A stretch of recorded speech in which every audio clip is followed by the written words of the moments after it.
Baik, seterusnya untuk perkembangan lanjut, kita bersama rakan setugas Fadhirul Syuhaimi untuk mengupas, menganalisis mengenai minggu terakhir Liga Super. Assalamualaikum, Fad.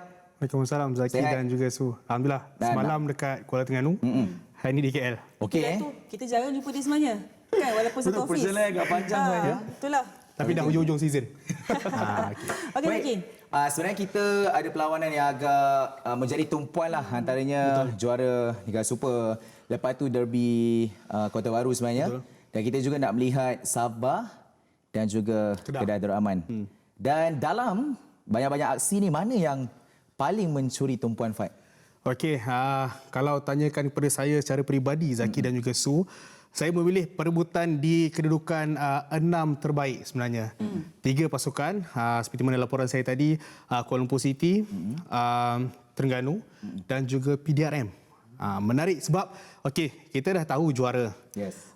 Saya tak suka guna perkataan JDT mempertahankan. Saya lebih suka JDT meneruskan tradisi kejuaraan. Okey, itu JDT kita dah tahu. Gelaran ke-10. Betul. Sukar digugat, itu JDT. Dan tempoh hari yang boleh kita klasifikasikan sebagai perlawanan match of the season yang perebutan tempat kedua dan juga slot ke pentas Asia musim depan sudah pun disahkan menjadi milik Selangor. Dan ketika ini, pada pandangan saya, pemerhatian saya, kedudukan ke-6 terbaik ini. Ini yang mencuri tumpuan disebabkan apa? Perbezaan mata, jurang mata di antara ketiga-tiga pasukan ini terpaksa ditentukanlah pada perlawanan terakhir pada minggu ini. Dan suka juga untuk kalau kita tengok jadual di antara ketiga-tiga pasukan ini, saya kira Terengganu sedikit berkelebihan on paper. Betul. Namun menarik juga pasukan yang saya klasifikasikan musim ini underrated, iaitu PDRM. Berkemungkinan perlawanan terakhir walaupun berdepan dengan Selangor tidak mustahil sebab first round mereka menang ke atas Selangor, tapi harus diingat Selangor berada dalam momentum yang cukup baik dan mereka mahu mengakhiri saingan musim ini dengan nota kemenangan di laman sendiri. Su dan juga Zaki. Okey, bercakap tentang perebutan tempat ke-6 tu, Fadhirul, agak menarik seperti yang Fadhirul katakan. Dah sebut tentang 3 pasukan yang mempunyai peluang terbaik, iaitu KL, PDRM dan Terengganu. Betul. Okey, kalau dilihatkan tadi, Fadhirul sendiri tak dapat nak memilih salah satu daripada 3 pasukan ini yang mungkin akan dapat nombor 6 itu. Tapi kalau saya, kalau salah awak kena beritahu lah why.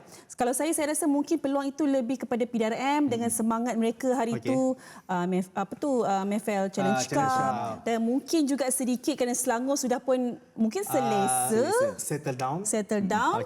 Mungkin kalau PDRM boleh menggunakan peluang itu dengan sebaiknya, manfaatnya mereka mungkin menang aksi itu. Jadi pilihan Su PDRM. Awak rasa macam mana? Okey, kalau seandainya PDRM berjaya untuk menang dan menamatkan saingan Liga Super musim ini pada kedudukan ke-6, PDRM mengulangi pencapaian terbaik mereka pada musim 2016 di kedudukan ke-6 juga. Itu pencapaian terbaik sebelum ini dalam rekod mereka di pentas Liga Super. Namun Su, saya ada sedikitlah pada pandangan peribadi saya merasakan keraguan tu ada. Tapi kita kenal PDRM ni daripada underrated, silent killer juga musim ini. Betul. Selangor pada saya, walaupun mereka dah dapatkan slot ke pentas Asia, dapatkan slot selaku naib juara, seperti yang saya cakap tadi, mereka mahukan nota kemenangan di hadapan penyokong mereka sendiri dan saya difahamkan tiket laku keras untuk aksi terakhir. Macam game JDT juga ni. JDT tak payah cakap, memang laku keras. Selangor pun sama lah. Selangor pun sama. Alright. Yep. Jadi sebenarnya itu perkembangan yang terbaik lah. Baik untuk bola sepak kita walaupun dah perlawanan terakhir. Dan bila kita bercerita tentang KL PDRM untuk perlawanan terakhir ni, sebab kita tengah bincang tentang 3 pasukan ni, ada maklumat-maklumat yang dah dapat ke? Adakah mereka ni mampu untuk menurunkan kesebelasan terbaik ataupun bagaimana? Okey, kalau kita fokus 3 pasukan tadi, Terengganu saya mulakan terlebih dahulu sebab bawa balik daripada Terengganu. Okey, Terengganu seperti mana kita tahu, mereka tanpa Ubay, mereka tanpa Aneh, Azam Azmi, dan difahamkan juga mereka untuk perlawanan terakhir mengikut apa yang diperjelaskan oleh coach Tomislav, berkemungkinan besar beliau akan berikan peluang kepada pemain yang kurang minit permainan. Tapi mereka tak perlukan tiga mata.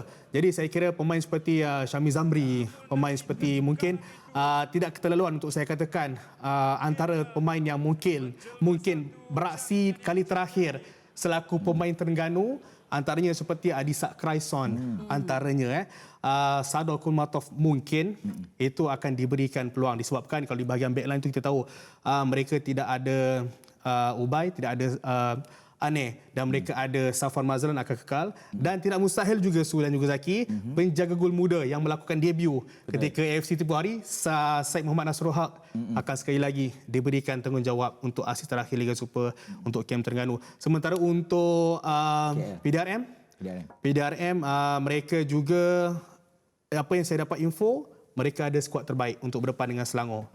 PDRM kita kenal jangan bagi mereka mendahului terlebih dahulu. Betul. Dan selepas itu dia punya defensif sangat-sangat baik. Sangat menyusahkan pasukan lawan. Dan KL City, pemerhatian saya ketika sesi latihan tadi 19 orang pemain sahaja yang ada untuk depan Seri Pahang. Zafri tak boleh turunkan. Termasuk dalam 19 pemain yang saya nampak tadi dekat sesi latihan.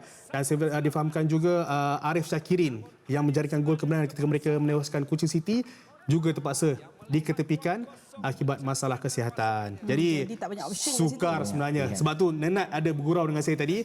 Esok Fadiro kalau awak nampak pemain yang tak pernah awak nampak dekat atas padang, tanya saya siapa. Dia sampai cakap macam tu. Jadi tapi Nenad tetap positif, dia percaya dengan barisan pemain yang ada pada esok malam Sudan juga Zaki. Risau saya ingatkan dia bergurau dengan Fadiro esok kalau tengok saya main. Itulah. Esok kalau tengok saya tak ada player, saya nak panggil awak main. Saya ingatkan itu dia punya gurauan tadi. Lain macam kan. Okey, kita dah sentuh tentang statistik ketiga pasukan. Kita dah sentuh tentang pemain yang mungkin akan diturunkan. Kita nak sentuh tentang mungkin faktor pemain ke-12 yang mungkin akan memberikan manfaat kepada mana-mana pasukan, memberi kelebihan. Kalau dari segi penyokong, mengikutkan kepada situasi semasa Terengganu.